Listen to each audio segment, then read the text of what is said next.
My number one knife. This is the knife I use the most. I use it more than any other, obviously, except for the one I carry with me every day.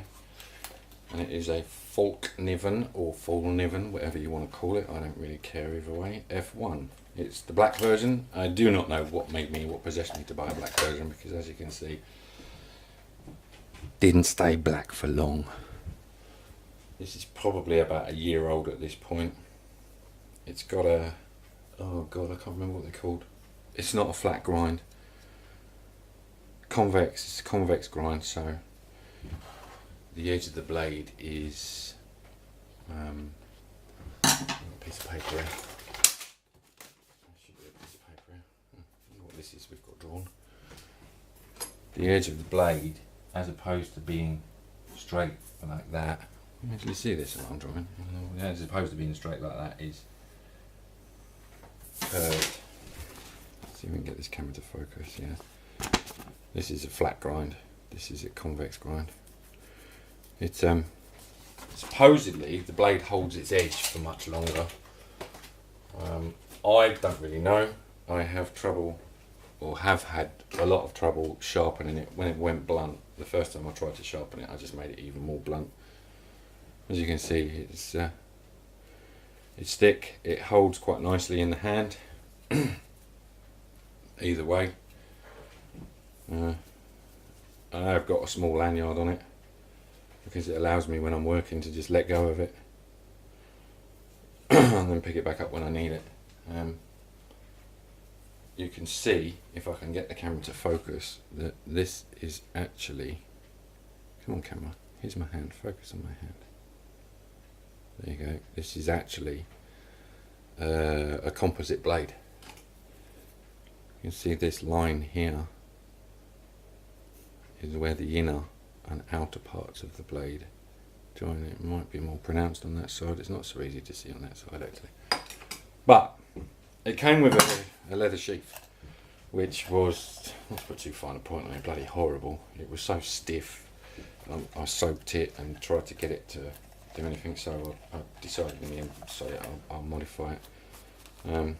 I've used some bowstring to attach a pouch in which I keep some of our British birch, silver birch. There's one thing you guys might be able to help me with. When I've watched a few American bushcraft videos or woodsman videos, they call it white birch and we call it silver birch. Now to me it looks like the same tree. Now, is that another thing, like colour and colour? If anyone comment on it and let me know, is white birch the same as silver birch, or is it actually a different tree? I suppose you could just Google it and find out. But anyway, I generally keep a nice good stock of it. There's plenty of birch trees around here. They're easy to find. They stand out, so whenever I'm out and about, I tend to keep my eyes peeled for fallen birch trees or any birch logs laying around. The local woods, the woodsmen are up there all the time chopping trees and doing this and that and the other. Anyway, another modification is adding a decent sized ferro rod. Everybody has a ferro rod on their knife sheath these days. This is cut from part of the original sheath that came up the back there and locked over the top of the knife. I don't like fully closing sheaths. I don't even know why I bought it, but I mean it's turned out quite good now I've modified it. On the other side there's a DC3, but unfortunately it's very difficult to sharpen this particular knife with this particular stone, so I have made myself another gadget. That should have looked like one of the old stop motion movie cuts where the other gadget just magically appeared on the table. Probably didn't because I moved this at the same time, but this inspiration a la dozens of videos on YouTube. It's just a simple block of wood, piece of leather belt attached to it, got some green grinding compound on there, and varying degrees of sandpaper and a few lackey bands to hold the sandpaper on with. Now this, I have discovered, is the best way to sharpen that. Using a standard stone, I just struggled. I fought and fought and fought with it. So I made that. That stays in my my outdoors bag. And obviously I can put a slight little bit of an edge on here every time I use it if I want to. Whenever I'm using that, this is generally close by. But that's the main knife I use. I do have a lot of other knives. A lot of other knives actually laying around, far more than is probably regarded as healthy in this country. Obviously this falls out really quite easy. So the lanyard serves a dual purpose, whereby it goes onto one of these little bolts and holds it in one piece. But again, big key rings. More carabiners. Again, these ones are not strong enough for climbing. Even says it on there, not for climbing. Like you'd even need to know that. You'd be told that just looking at this. That allows me the ability to carry this on my belt with one carabiner. The rest of the strap goes all the way round me and back onto the other side again. So one carabiner is attaching it to my belt loops.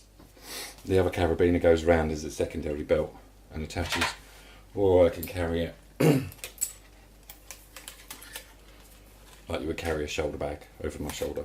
I generally carry it as a shoulder bag most of the time when I'm out and about. But unfortunately, going back to my colourful past I've mentioned, I wouldn't want to get caught anywhere other than private land with that in my possession, because I would find myself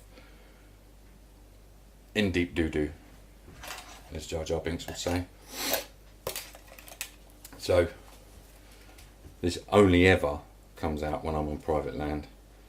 There's a couple of pieces of land I can go to and you know, practice with bows and practice bushcraft skills and firelighting.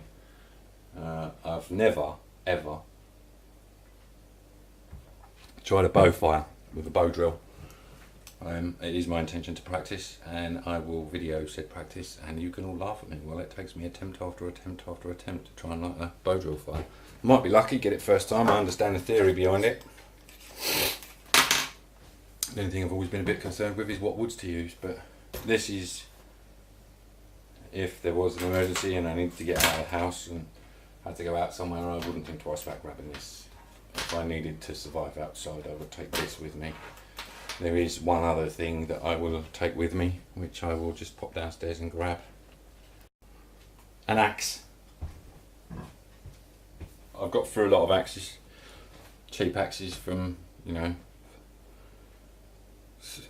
hardware stores that just didn't really cut it at all. I've got big long arms. It's very easy for me to break an axe handle. They tend to break here. So when I swing an axe, I can get quite a lot of oomph behind it. This is a Holfooter's axe, so it's Swedish. I think it's an Agdor. Yeah, it's an Agdor. I've not sharpened it since I brought it.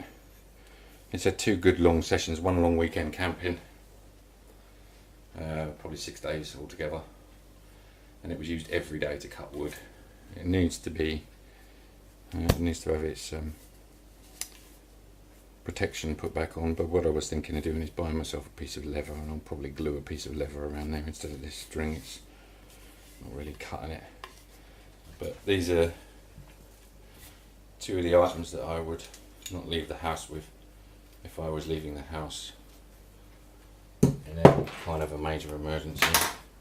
Like I say, this tends to stay in my outdoor bag. This is normally attached to my outdoor bag, and this, when it's not being used to chop wood up in the garden, is also attached to or very close to my outdoor bag. But anyway, Fällkniven F1, it's a damn good knife. I've abused that. I've hit it with a hammer trying to chop pieces of wood, and it hasn't broken or anything yet. I can't really remember, to be honest, how long I've had it. Not that long, but it's one of the better knives I've ever owned. Thank you guys for watching, and best of luck in all your endeavours.